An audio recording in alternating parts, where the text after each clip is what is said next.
सबैलाई नमस्कार। म अर्जुन भुसाल मथिर भरतपुर स्थित सिजी ल्यान्डमार्कमा छु। यहाँ ए टु जेड इन्टरटेनमेन्ट छ। अत्यन्तै बालबच्चाहरूका लागि अत्यन्तै रमाइलो ठाउँ, आनन्द लाग्ने बच्चाबच्चीहरूका लागि यति इन्जोय हुन्छ। यहाँ हजुरको बच्चाबच्चीलाई पनि इन्जोय गराउन चाहनुहुन्छ, उनीहरूलाई एकदमै रमाइलो पल दिलाउन चाहनुहुन्छ भने एकचोटि सिजी ल्यान्डमार्कमा रहेको यो ठाउँमा आउनु होला। अति राम्रो छ।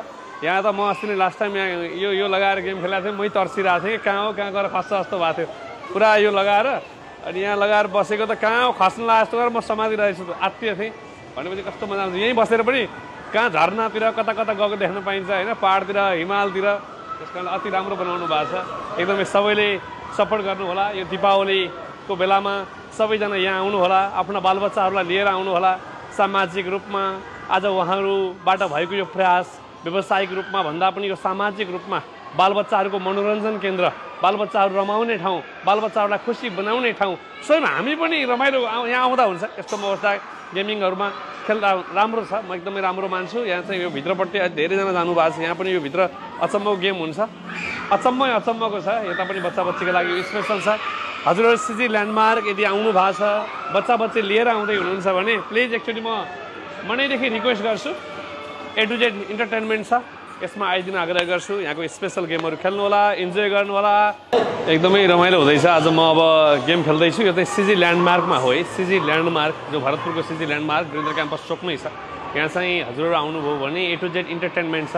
अति नै रमाइलो दिलाउने ठाउँ। आज बालबच्चादेखि लिएर हरेकलाई आज रिफ्रेसको अति महत्त्व छ कि हामी पिस हुन चाहन्छौँ, शान्त।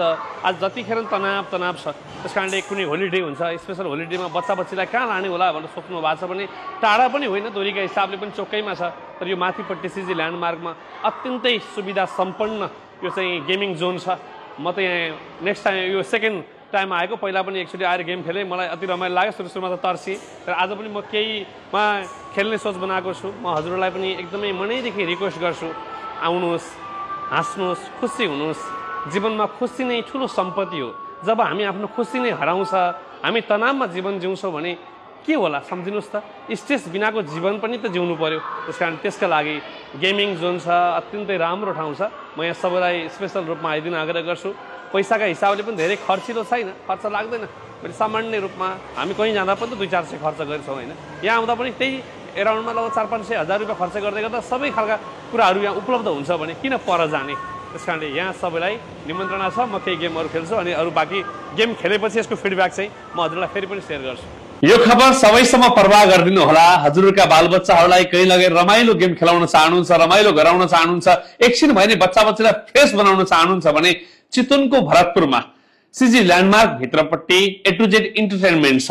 अति रमाइलो लाग्छ। त्यहाँ गइसकेपछि त्यहाँ खेलेको गेमहरू एउटा दुईटा खेल्ने, म त त्यही चेयरमा बस्दा बस्दै म कहाँ पुगेछु मै खस्छु जस्तो भएँ होइन। एकदमै त्यहाँ अब सबै खालका गेमहरू छ। हजुरका बालबच्चाहरूका लागि रमाइलो पल दिलाउने, उनीहरूलाई खुसी दिलाउने। एकछिन भए पनि हजुर व्यस्त कामले व्यस्त हुनुहुन्छ, हरेक दिन एकदमै थकित हुनुहुन्छ, कुनै दिन एकछिन छुट्टी मिल्छ। छुट्टी मिलेको दिन अलि पर पनि तपाईँलाई जान सम्भव छैन बच्चाबच्चीलाई लिएर, नजिकै टाढा पनि भएन, वीरेन्द्र क्याम्पस चोकको सिजी ल्यान्डमार्कमा आइसकेपछि त्यहाँ अब जहाँबाट यो आसपासमा 1-1.5 घन्टामा आइयो। आफ्ना बालबच्चाहरू ल्याएर खुसी बनाउनुहोस्। बच्चाबच्ची भविष्यका सम्भाग हुन्। यी बच्चाबच्चीलाई खुसी राख्न जरुरी छ। हजुर बच्चाबच्ची सँगसँगै हजुरहरू पनि खुसी हुन मिल्ने ठाउँ हो यहाँ। हजुरहरूले पनि आफ्नो गेमहरू खेल्न मिल्छ। कोही त्यस्तो इन्ट्रेस्ट हुनुहुन्छ, कोही बच्चाबच्ची लिएर कहाँ बच्चाबच्चीलाई रमाइलो गराउने होला चितवनमा भनेर कन्फ्युजमा हुनुहुन्छ भने ए टु जेड इन्टरटेनमेन्टलाई सम्झिन आग्रह गर्छु। यो हाम्रो म्यासेज सबैसम्म प्रवाह हो।